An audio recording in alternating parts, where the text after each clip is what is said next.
ప్రతి సందర్భం ప్రత్యేకం, ప్రతి సంబరం శాశ్వతం. మీ one stop shopping destination Mysore Saree Udyog. నమస్తే రమగారు. నమస్తే జయ. రమగారు, మనకి ఈ శ్రావణ మాసంలో మంగళవారాలు కూడా విశిష్టంగా పూజలు చేసుకుంటూ ఉంటాం. అవును. ఒకసారి మంగళవారం యొక్క విశిష్టత, అనుసరించాల్సిన విధి విధానాలు. మామూలుగా మనకు మంగళవారం పనికిరాదు చాలా మందికి. మంగళవారం శుక్రవారం మేము ఇవ్వం, తీసుకోం, అది చెయ్యం, ఇది చెయ్యం, మంగళవారం తెచ్చుకోకూడదు, మంగళవారం ఇవ్వకూడదు, మంగళవారం వెళ్ళకూడదు, ఏ పని మొదలు పెట్టకూడదు. ఎంత లెక్కలుంటాయో మంగళవారానికి. ఏమిటో మా వాళ్ళు మంగళవారాన్ని జయవారం అనేది మా నాయనమ్మ. మాకు మొదలు పెట్టకూడదనే నియమం లేదు జయ. మా ఇంట్లో పనికిరాదు అన్న మాట అనుకోం మేము. మంగళవారం నాడు ఎందుకు బయలుదేరటం అలాంటివి లేవు. మంగళవారం అంటే జయవారం. మంగళము అంటే ఏమిటి? జయం, శుభం. అందుకని మేము ఆ సిద్ధాంతం మేమైతే పాటించాం. మా నాయనమ్మ అనేవారు, మా పెద్దక్కయ్య కూడా నాయనమ్మ ఇట్ట అనేది అని చెప్తుంది. ఏనాటి మా నాయనమ్మ? మా పెద్దక్కయ్యే చాలా పెద్దదైపోయింది, అయినా కూడా అలాగే అనుకుంటాం. అలా నమ్మకం లేదు, కానీ చాలా మందికి ఉంటుంది. మంగళవారం పసుపు ఉప్పు తీసుకోరు, ఎవరి దగ్గర పెరుగు తీసుకోకూడదు, పాలు తీసుకోకూడదు, ఇవ్వకూడదు, డబ్బులు ఇవ్వకూడదు. అవన్నీ మీ ప్రాంతాల వారీగా మీ ఇళ్లలో ఉన్న విధానం అంతే. ఈ మంగళవారాన్ని సంవత్సరం అంతా మనం పెద్దగా పాటించకపోయినా శ్రావణ మంగళవారాలు మాత్రం విశేషంగా చెప్తారు. ఈ మామూలుగా మనకి స్త్రీల వ్రతకథలు, నోముల్లో ప్రఖ్యాతమైన నోముల్లో శ్రావణ మంగళవారపు మంగళగౌరి నోములు విశేషమైనవి. అమ్మవారు మాంగళ్య గౌరికగా ఉంటుంది. ఈ మంగళగౌరి మనకు అష్టాదశ శక్తిపీఠాల్లో ఒకరుగా ఉన్నారు మాంగళ్య గౌరి అమ్మవారు. అయితే ఈ మాంగళ్య గౌరి అంటే ఈవిడ ఎవరు? మన స్త్రీల యొక్క సౌభాగ్యాన్ని కాపాడే దేవత. ఈ గయలో ఉన్నది అమ్మవారి దేవాలయం. ఎన్నో పురాణాల్లో కూడా ఈ దేవాలయ ప్రాముఖ్యత చెప్పబడింది. అంటే ఇది ఎంత పురాతనమైనది. పురాతన శక్తిపీఠాల్లో మన గయ కూడా ఒకటి, ఈ మాంగళ్య గౌరిక. అయితే ఆమెని ఈ రోజున అర్చిస్తాం. ఇక్కడ అమ్మవారి పేరు విశేషంగా, క్షేత్రం పేరు చెప్పబడదు, కానీ మంగళ గౌరీ పూజా విధానం కనపడుతుంది. సాధారణంగా నిత్య పూజలు చేసుకునే స్త్రీలు ఎలా చేస్తామంటే వారమంతా గౌరీ పూజ, శుక్రవారం నాడు మాత్రమే లక్ష్మీ పూజ. గౌరీని అర్చిస్తే ఏంటంటే ఆమె సర్వమంగళ, భర్తతోటి సగభాగంగా కలిసి ఉంటుంది. ఇది మనం శివపార్వతుల విషయంలో చెప్పుకుంటాం. అక్కడి నుంచి పరదేవత సదాశివుడితోటి కలిసి ఉంటుంది. శివశక్తి స్వరూపాల కలయికే శక్తి. ఓకే. ఆయన లేకుండా ఆవిడ లేదు, ఉండదు. మనం సృష్టిలో కూడా, సృష్టి క్రమంలో కూడా భర్తతో కలిసి ఉన్న స్వరూపంలోనే అమ్మవారు కనపడుతుంది. మనకి షట్చక్రాలు చెప్తారు. షట్చక్రాలు చెప్పి సహస్రారం 7వ చక్రంగా చెప్పబడుతుంది. 6 చక్రాలు ఉన్నాయి. ఈ 6 చక్రాలలోనూ కూడా అమ్మవారు భర్తతో కలిసి ఉంటుంది, ఒక్కొక్క చోట ఒక్కొక్క స్వరూపంలో.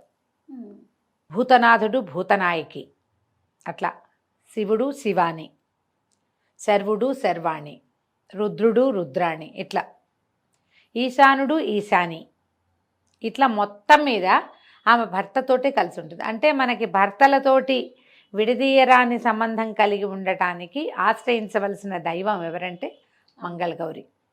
ఈ స్వరూపంలో ఉన్న అమ్మని మనం అర్చిస్తే గనక సకల శుభాలు జరుగుతాయి. భార్యాభర్తలకి ఎడబాటు లేకుండా ఉంటుంది, గొడవలు కొట్లాటలు రాకుండా ఉంటాయి. ఏదైనా చిన్న పొన్న సంసారాల్లో వస్తాయి, కానీ అవి చిలికి చిలికి గాలివానలు కాకుండా, సంసార విచ్ఛేది కాకుండా, గృహ విచ్ఛేదాలకి దారి తీయకుండా ఉంటుందని వివాహం అవగానే కొత్తగా పెళ్ళైన పిల్లలతోటి మంగళగౌరి నోము పట్టిస్తారు. కొన్ని ప్రాంతాల్లో కన్యగౌరి నోము విధానాలు ఉంటాయి. 9వ ఏడు వచ్చేసరికి 8వ ఏటో ఇప్పుడు పట్టిస్తారు. ఇది పూర్వమట 5వ ఏట నుంచి పట్టించేవాళ్ళు. ఈ కన్యగౌరి నోములు పట్టించడం ఒక విధానం ఉండేది. ఇప్పుడు మనం ఆ ఎర్లీ పెళ్ళిళ్ళ విధానాలు అవి పోయినాయి కదా, పిల్లలు కొంచెం కాస్త ఈడేరక ముందే మొదలు పెడతారు. ఇంచుమించుగా పిల్లలు పెద్దవాళ్ళు అయ్యేసరికి ఆ నోములు తీర్చేస్తారు. 5 సంవత్సరాలు చేయాలి దీని నియమం, 5 ఏళ్ళు. ఈ 5 ఏళ్లలో ఏటా వాయనాలు పెరుగుతాయి. తొలి సంవత్సరం 5 ముత్తైదువులకి వాయనం ఇస్తాం, 2వ సంవత్సరం 10, 3 15, 4 20, 5వ సంవత్సరానికి 25 మంది ముత్తైదువులకి వాయనం ఇవ్వాలి. ఇది జాతుల నియమం. కొన్ని చోట్ల ఉంటుంది, కొంతమందికి ఉండదు. బ్రాహ్మణ ముత్తైదువులు అయితే వాళ్ళకే ఇవ్వాలనే నియమం కొన్ని ఊళ్ళల్లో ఉంటుంది, కొన్ని చోట్ల అట్లా ఉండదు, అందరికీ ఇస్తారు. మిగిలిన జాతుల్లో మంగళగౌరి నోములు పట్టుకున్న వాళ్ళకి ఆ నియమం ఉండదు. ఎవరికైనా సరే కాళ్ళకి పసుపు రాసి బొట్టు పెట్టి కాటుకిచ్చి వాయనం ఇవ్వటం విధానంగా కనిపిస్తుంది. దీనికి కూడా ఏంటంటే మన వరలక్ష్మి వ్రతంలో ఎట్లాగో ఇక్కడ కూడా అలాగే ఈ మన తోర పూజ ఉంటుంది. ఈ పూజ చేసుకోవటం, దీనికి మంగళగౌరి వ్రతాలకి నియమంగా చేసేవి ఏంటంటే ఆవునేతి దీపాలు. ఆమె ఆవునేతి దీపాలలో ఉంటుంది మంగళగౌరి. స్వచ్ఛమైన ఆవునేతితో పెట్టిన దీప కళికలో ఆమె ఉంటుందన్నమాట మంగళగౌరి. ఆమెకు అత్యంత ప్రీతిపాత్రమైన స్థానం అదట. తర్వాత ఏం చేస్తారు, ఆవునేతి దీపాలు, ఆ దీపాలు కూడా చలిమిడితో దీపారాధన, శనగలు నివేదన, పాయసము పులగము నివేదన చేస్తారు. చేసి ఈ పూజ మొత్తం పూజ పూర్తి చేసుకున్నాక పూజ అవసానంలోకి వచ్చాక తోర పూజ చేస్తారు.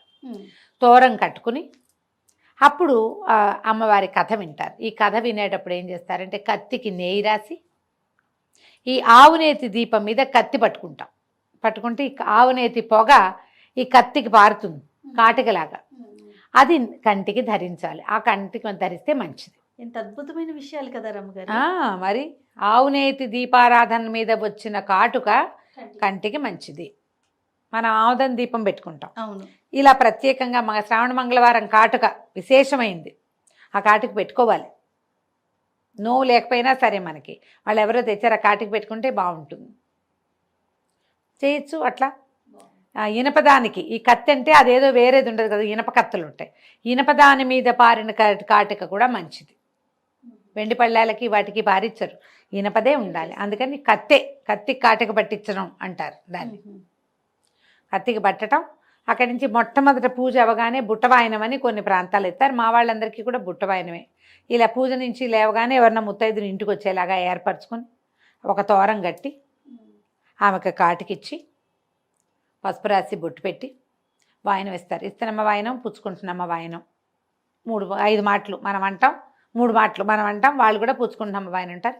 ఎవరమ్మా నా చేతి వాయనం అందుకున్నది అంటే నేనమ్మా మంగళగౌరిని అని చెప్తారు ముత్తైదు. కోరితనమ్మా వరం అని వీళ్ళు అడిగితే ఇస్తేనమ్మా వరం అని అవతల వాళ్ళు అంటారు. ఇది మొత్తం అన్ని వాయనాలకి ఇవ్వాలన్న నియమం లేదు. బుట్ట వాయనానికి ఇస్తారు. మీ ప్రాంతాల పద్ధతులు ఉంటే ఇది వరలక్ష్మి వ్రతం వాటిలలో అది కనపడదు, మంగళగౌరికే అది కనిపిస్తుంది అనమాట. ఈ వాయనం ఇవ్వటం. తర్వాత 5గురికి ఇవ్వాలంటే 5గురికి సూర్యాస్తమయం లోపల మొత్తం వాయనాలు ఇచ్చేయాలి.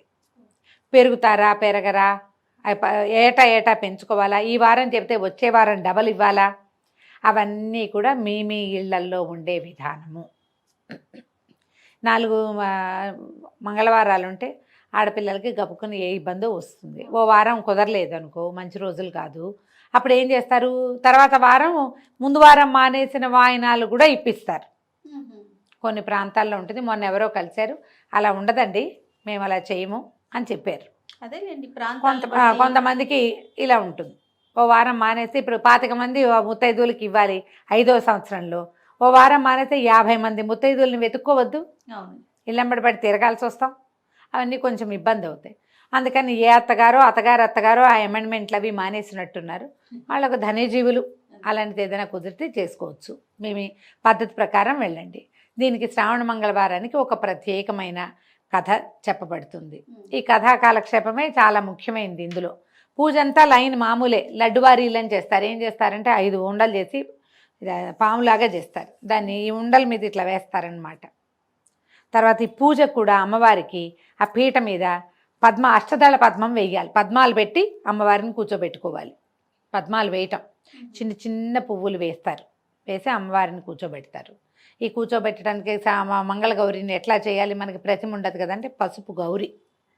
కొన్ని చోట్ల గుండ్రంగా చేస్తే గౌరి అంటారు, కొన్ని చోట్ల పొడుగ్గా చేస్తే గౌరి అంటారు. మా ఇళ్లలో పసుపుని ఇట్లా పొడుగ్గా చేసుకుంటాం, త్రికోణంగా అంతే పైకి చేస్తారు. నిలబెట్టిన గౌరీ స్వరూపాన్ని వినాయకుడిని కూడా చేసుకుంటాం. వినాయకుడిని మొదట పూజ చేసి పక్కకు పెట్టి గౌరీ పూజా విధానంలోకి వెళ్తాం.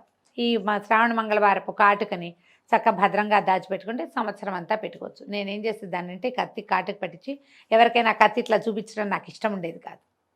అసలు కొందరి ఇళ్లలో ఆ కత్తులు కడగరు కూడా. మొత్తం 5 వారాలు 4 వారాలు అదే కత్తి ఏమిటో దుమ్ముగా అయిపోతుంది, కళ్ళకి మంచిది కాదని ఒక భయంగా ఉండేది. మొట్టమొదటి వాయనం ఇచ్చేశాక జాగ్రత్తగా ఒక వెండి భరిణిలోకి ఆ కాటుక తీసేసుకునేదాన్ని. నేను తీసేసి కొంచెం ఆవు నెయ్యి వేసి రంగరించి పెట్టుకునేదాన్ని. నేను అదే పట్టుకెళ్ళి ఇచ్చేదాన్ని. నేను ఇలాగే చేశాను. పిఎస్ నారాయణ గారిని రైటర్ మన ఇంటి దగ్గరే ఉండేవారు. ఆవిడ డాక్టర్ గారి భార్య చక్కగా తెస్తారు కాటుకనేవారు, పెట్టుకునేవారు ఆవిడ చాలా ఇష్టంగా. ఆ తర్వాత ఆ కాటుకని మా పిన్నత్త గారు కూడా ఒక ఆవిడకి వారికి ఇస్తుండేదాన్ని, ఏడాదంతా పెట్టుకునేవారు. కాటుక ఉండిపోతుంది, అవునండి. ఎవరో ఒకళ్ళు పెట్టుకుంటారు, ఆసక్తి ఉన్న వాళ్ళకి ఇచ్చేసేదాన్ని. క్లీన్గా ఉంటుంది, నేను జాగ్రత్తగా పెట్టుకునేదాన్ని. మేము ఈ పద్ధతులు మీ పెద్దవాళ్ళు ఎలా చెప్తే అలా చేయడమా, కానీ ఇలాంటి పద్ధతిని పాటించవచ్చు. నాకు పైన అదుపు లేకపోవడంతో నేను ఇలా చేశాను. ఆ కత్తి చూపించటము ఇష్టం లేకపోయింది, దాని నిండా దుమ్ము పడుతుంది. అందరు ఏం చేస్తారంటే దాన్ని ప్లాస్టిక్ కవర్లో పెట్టి ఉంచుకుంటారు దుమ్ము పడకుండా. మేము ఈ విధానాలు పూర్వం ఒక రాజుగారికి ఒక కుమారుడు కలిగాడు. ఈ రాజుగారికి కుమారులు కలగనప్పుడు నేను బ్రీఫ్గా చెప్తున్నాను కథని, మీ పుస్తకంలో పెద్ద కథ ఉంటే హాయిగా చదువుకోండి. సంతానం కలగక చాలా బాధపడ్డారు. బాధపడితే ఏమైందట, సరే రాణి గారికి ఒక సన్యాసి వరం ఇచ్చాడు, ఫలానా దేవాలయంలో మామిడి చెట్టు ఉంది, మామిడి పళ్ళు కోసుకో, ఆ మామిడి పండు కోసుకుంటే సరిపోతుందంటే ఈవిడ ఏం చేసిందట, ఆ మామిడి పండు కోసుకోవడానికి పక్కనున్న పుట్ట మీద కాలు పెట్టి ఎక్కింది. పళ్ళు ఎక్కువ కోసుకోవద్దన్నారు, ఎక్కువ కోసేసుకునేసరికల్లా సర్పశాపం లభించింది ఆవిడికి, సర్పశాపం అయింది. ఏమిటి, అల్పాయుషు గల కుమారుడు పుడతాడు నీకు అని. ఈ అల్పాయుషు కలిగిన కుమారుడు అనేసరికి పిల్లాడికి 14-15 ఏళ్ళు వచ్చేసరికి పోతే పాపం చాలా దుఃఖపడ్డారు, ఏం చేయాలని. పిల్లవాడు అల్పాయుష్కుడని 14 ఏటో 15 ఏటో ఇతనికి సర్పం వల్ల మారకం ఉందని వాళ్ళు తెలుసుకున్నారు. కుమారుడికి కూడా తెలిసిపోయింది. ఇతను ఏమన్నాడు, నేను ఇక్కడ ఉండను, నేను ఏమీ లేకుండా ఎప్పుడు ఈ అంతఃపురాల్లో వీటిలలో నేను ఎందుకు ఉండాలి, నేను తీర్థయాత్రలకు వెళ్తానని మేనమావతో కలిసి, శివుడు అతని పేరు, రాజకుమారుడు, తీర్థయాత్రలకు వెళ్ళిపోయేసరికల్లా తీర్థయాత్రల్లో ఒక ప్రాంతంలో ఆగారు వాళ్ళు. ఆగేసరికల్లా అక్కడ ఒక సత్రం భార్యాభర్త ఓ పిల్లలు ఉన్నారు, సత్రం యజమాని. ఆయన కుమార్తె సుశీలని పిల్ల చక్కగా ఉంది, ఎదురు పిల్లలతో ఆడుకుంటుంది. ఆడుకునేసరికల్లా ఆ పిల్ల ఏదో రకార మకార ప్రయోగాలు చేసింది అవతల పిల్ల. అనేసరికల్లా ఈ సుశీలంది, మాకు అట్లాంటివి ఏమి ఉండవు, మా అమ్మగారు మంగళగౌరి వ్రతం చేస్తుంది, వ్రతం చేసిన వాళ్ళకి వైధవ్యం రాదు, ఎప్పుడు ఆ వాయనం నేనే అందుకుంటా మొదట, రేపొద్దున నాకు వివాహం అయ్యాక తప్పకుండా నేను ఆ నోవును వస్తాను, మాకు అలాంటివి రావు, మా ఇంట్లో మంగళగౌరి వ్రతం ఉందండి. ఈ శివుడు ఈ మేనమావ కనిపించింది, ఈ పిల్లకి వైధవ్యం రాదని చెప్తోంది, ఈ పిల్లని కనుక మన వాడికి పెళ్లి చేసుకుంటే ఈ వీడికి ఉన్నటువంటి అకాల మృత్యు దోషం తప్పుతుందేమోనని మా అబ్బాయికి ఇచ్చి పెళ్లి చేయండి అని అడిగాడు. పిల్లాడికి పెళ్లి చేశారు. పెళ్లి చేసిన తర్వాత ఏమైంది, సాయంకాలం పిల్లాడిని గదిలోకి పంపించారు. ఈ అమ్మాయి ఇట్లా మాగన్నుగా నిద్రపట్టేసరికి రాత్రికి ఒక సర్పం వచ్చి నీ భర్తని కాటేస్తుంది, మీ తల్లికి వాయనం ఇచ్చిన కుండలో ఆ సర్పాన్ని బంధించు అని మంగళగౌరీదేవి చెప్పిందట. మామూలుగా పిల్లకి పెళ్ళిళ్ళు చేసినప్పుడు శ్రావణ మంగళవారపు నోవులు ఉన్నాయనుకో తల్లికి, పెళ్లిలో తీర్చుకుంటారు. ఈ అమ్మాయికి పొద్దునే ఏం చేసింది, వాళ్ళ అమ్మ యజ్ఞం అది అయిపోయాక వివాహం క్రతువు అయిన తర్వాత యజ్ఞం చేస్తారు, చిన్న హోమం జరుగుతుంది, నాగవల్లి సదస్యము అవి జరుగుతాయి. ఆ జరిగినప్పుడు ఏం చేసింది ఆవిడ, పిల్లకి వాయనం ఇచ్చింది, శ్రావణ మంగళవారం నోవుని పిల్లకి అప్పచెప్పింది. ఒక కుండలో అవి ఇవి అన్నీ పెట్టి ఇచ్చారు. ఆ కుండ ఈ అమ్మాయి వీళ్ళు ఎక్కడ పెట్టారు, ఈ పిల్లల్ని పంపించిన గదిలో అటక మీద ఉంది. ఈ అమ్మాయికి ఇట్లా మాగన్నుగా నిద్ర పట్టింది, మీ నిద్రలో ఆ కల వచ్చింది. పొద్దునే తను వాయనం పుచ్చుకుంది కదా, ఆ పుచ్చుకున్న కుండ పైన ఉంది, ఆ సర్పం వస్తుంది, సర్పాన్ని బంధించి మీ అమ్మకి వాయనంగా ఇవ్వు అని చెప్పి. ఈ అమ్మాయి ఏం చేసింది, మెలకు వచ్చి చూసేసరికి వాళ్ళ భర్త ఏమో నిద్రపోతున్నాడు, ఒక సర్పం చరచరలాడుతూ వస్తాం. పిల్ల ఏం చేసింది, గబుక్కున ఈ భర్త మీద పడుకుని ఉన్నాడుగా, ఆ పైన అది అందదు అటక, అతని తొడ మీద కాలేసి పైకెక్కి ఆ కుండ దించి పాము దగ్గర కాసిన పాల గ్లాసులు పెట్టారు గదిలో, పాలు పెట్టేసరికి అలా సర్పం పాలు తాగుతుంటే అదాట్న దాన్ని కుండలోకి లాగేసి ఒక గుడ్డ మూట కట్టి పక్కన పెట్టుకుంది. భర్తను చూస్తే నిద్రపోతున్నాడు. ఈ పిల్ల ఏం చేసింది, బయటికి వెళ్ళి అమ్మ మంగళగౌరి దేవి నీకు ఇది వాయనం ఇవ్వమందమ్మా అని చెప్పి ఆ కుండను ఎత్తి తల్లి చేతిలో పెట్టింది. ఆవిడ ఏం చేసింది, ఆ కుండను ఊడదీస్తే అందులో సర్పం లేదు, ముత్యాల హారం ఉంది. ఆ ముత్యాల హారాన్ని తీసి పిల్ల మెళ్ళో వేసింది. ఆవిడ మెళ్ళో పోయి నీ భర్తతోటి నిద్ర చేయమంటే అమ్మాయి వెళ్ళిపోయింది లోపలికి. ఆ అబ్బాయి ఏదో మాట్లాడాడు, ఒక ఉంగరం తీసి ఆ పిల్ల చేతికి పెట్టాడు. రాత్రి నిద్రపోయారు. తెల్లవారిన తర్వాత ఈ పిల్లవాడేమో మేనమావతో కలిసి మళ్ళీ తీర్థయాత్రలకు వెళ్ళిపోయాడు. ఇక వెళ్ళిపోయాడు. భర్త ఇంట్లో లేడని చెప్పింది, అతను లేడు, తెల్లవారుజామున మేము కలిసి నిద్రించాం, పొద్దున్నే వెళ్ళిపోయాడు అని. సరే తండ్రి వెతికిస్తానన్నాడు, కానీ ఏం వద్దు, నేను ఇక్కడే ఉంటాను, వస్తాడు మళ్ళీ తిరిగి, తీర్థయాత్రలకు వెళ్తున్నామని చెప్పారు కదా, వాళ్ళ ఊరు వెళ్ళాలంటే ఈ ఊరి మీదగానే వెళ్ళాలి కదా. ఆ పిల్ల అక్కడే ఉండిపోయింది. ఉండి వచ్చిన వాళ్ళందరినీ సేవించి చాలా రోజుల తర్వాత ఈ వెళ్ళిన శివుడు అనే యువకుడు ఈ మేనమావతో తీర్థయాత్రలన్నీ పూర్తి చేసుకుని మళ్ళీ ఈ ఊరు వచ్చాడు. ఊరొచ్చి ఈ ఊళ్ళో నిద్ర చేశాడు. నిద్ర చేస్తే అతనికి ఎట్లా కాలొచ్చింది, తన కోసం యమభటులు వచ్చినట్టు, మంగళగౌరీదేవి ఇట్లా కత్తి కటారు పట్టుకుని నిలబడి ఉన్నట్టు, ఆమె సైన్యము ఈ యమభటులతో యుద్ధం చేస్తున్నట్టు కలొచ్చింది.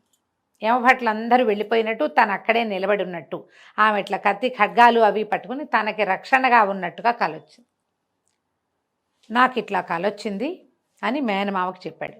ఆయన ఏమన్నాడు, నాయనా నీకు ఈ ఊర్లో వివాహం చేశాం, ఆ అమ్మాయి వల్ల నీకు ఈ అపమృత్యువు తొలగిపోయింది, లేకపోతే నీవు తీర్థయాత్రల్లోనే మరణించవలసిన వాడవు. ఎందుకు నీకు ఈ మరణం సంభవించలేదో, మళ్ళీ ఈ ఊరు నీ భార్య ఉన్న ఊరు వచ్చేసరికి ఇట్లా ఎందుకు జరిగిందో పద మనం వెళ్దామని ఆ సత్రానికి తీసుకుపోయాడు. తీసుకెళ్లేసరికి ఆ అమ్మాయి భర్తను గుర్తుపట్టింది. గుర్తుగా అప్పటికి ఎన్నేళ్ళు అయింది, 3-4 సంవత్సరాలు అయిపోయింది. తీర్థయాత్రలు అంటే ఆ కాలంలో టైం పట్టేది కదా, పిల్ల పెద్దది కూడా అయింది. ఉంగరం చూపించారు. చూపించేసరికి అతను నాదే ఈ ఉంగరం అని గుర్తుపట్టాడు. అప్పుడు అతను తనకు వచ్చిన కళ ఇవి చెప్తే, ఆనాటి రాత్రి తనకేం కళ వచ్చిందో, తను ఏం చేసిందో, ఈ మెడలో ఉన్న ముత్యాల హారం ఆనాడు వచ్చిన సర్పం అని చెప్పింది అమ్మడు. చాలా సంతోషించాడు మేనమామ. నేను ఒక విశేషమైన పని చేశాను, మా అక్కయ్య శాపగ్రస్తురాలైన అయ్యి కుమారుణ్ణి ఇట్లా అల్పాయుష్వాణ్ణి కన్నప్పటికీ ఈ మంగళగౌరి ఆరాధనతో పిల్లవాడు బతికాడని వాళ్ళకి మంచి మాటలు చెప్పి ఈ పిల్లను కూడా తీసుకుపోయాడు. అయితే ఈ అమ్మాయి శ్రావణ మంగళవారం నోవులు నోచుకోవటం మొదలుపెట్టింది. అప్పటికి అది 4వ సంవత్సరమో 5వ సంవత్సరం వచ్చేసింది. పెళ్ళవగానే ఇక భర్తలు ఉన్నారా లేదా, తమతో ఉన్నారా, కాపురాన్ని పంపారా లేదు, నోవులు మాత్రం మొదలు పెట్టిచ్చేస్తారు. ఆ అమ్మాయి ఏం చేసింది, శ్రావణ మంగళవారపు కాటుకని ఒక భరిణెలో పెట్టుకునేది, పట్టుకెళ్ళింది. తీరా ఈ కొడుకు కోసం ఏడ్చి ఏడ్చి ఆ శివుడు యొక్క అమ్మా నాన్నకి కళ్ళు పోయినాయట. అందులో అయిపోయారు వాళ్ళు. కుమారుడు చనిపోతాడని, ఈ ప్రయాణాల్లో ఎక్కడైనా అయిపోయాడేమో అని దుఃఖంతో కళ్ళు పోయినాయట ఇద్దరికి. ఈ మంగళవారపు కాటుకు పెట్టిందిట వాళ్ళకి ఆ కోడలు. దాంతో వాళ్ళకి కళ్ళు కూడా వచ్చేసినాయట. ఆ తర్వాత ఇట్లా ప్రతి వాళ్ళు కన్యలే గౌరీ నోములు పట్టచ్చు. తర్వాత వివాహితలైన వాళ్ళు ప్రతి వాళ్ళు శ్రావణ మంగళవారం నోము కనుక చేస్తే భర్తలకి అపమృత్యు దోషం పోతుందని ఈ కథ చెప్పబడింది. పూర్వకాలపు గాథ కాబట్టి ఇట్లా దారేపోతూ వివాహం ఏంటంటే ఏదో సాంగంగా కనుక్కునే వాళ్ళు, జాతిపాతి అన్నీ కనుక్కుని పెళ్ళిళ్ళు జరిగేవి. మనం ఎన్ని కథల్లో చూస్తాం, ఈ కథ కూడా అలాంటి కథ కానీ చెప్తారనమాట. ఈ కథ విన్నాక అక్షతలు అమ్మవారి మీద కొన్ని వేసి మన శిరస్సు మీద ఆడపిల్లలు వేసుకోవాలి. తర్వాత భర్తలకి పెద్దవాళ్ళకి నమస్కారం చేసి అక్షింతలు వేయించుకుని ఈ బుట్ట వాయనం ఇచ్చి సాయంకాలం లోపల సూర్యాస్తమయం లోపల మీకు ఎన్ని వాయనాల లెక్క ఉంటే ఆ వాయనాలు లెక్క ప్రకారం అప్పచెప్పాలి. శనగలు, రవికల బట్ట, తర్వాత పళ్ళు, పువ్వులు, పసుపు రాసి తాంబూలం ఇచ్చి కాటుక ఇచ్చి వారికి అక్షింతలు ఇచ్చి దండం పెట్టుకుని అక్షింతలు వేయించుకోవాలి. కుదిరితే 5 ఏళ్ళు చేసుకోవచ్చు. ఒకవేళ మనకు 5 ఏళ్ళు అయిపోయినాయి కానీ మీరు గౌరీ పూజ లక్షణంగా చేసుకోవచ్చు. ఈ 4 వారాలు మంగళవారాలు విశేషమైనవి. ఎవరైనా వాయనం ఇస్తాం, తాంబూలం ఇస్తాం, మా ఇంటికి రండి అంటే వెళ్ళండి, మీ ఇంటికి వచ్చి ఇస్తామంటే చక్కగా తీసుకోండి, అన్నీ మంచివే. శ్రావణ మంగళవారపు కాటుక ధరిస్తే కనుక 5వ తనానికి మంచిది అని చెప్తారు. మీ అవకాశాన్ని బట్టి చేసుకోండి. నమస్తే. నమస్తే.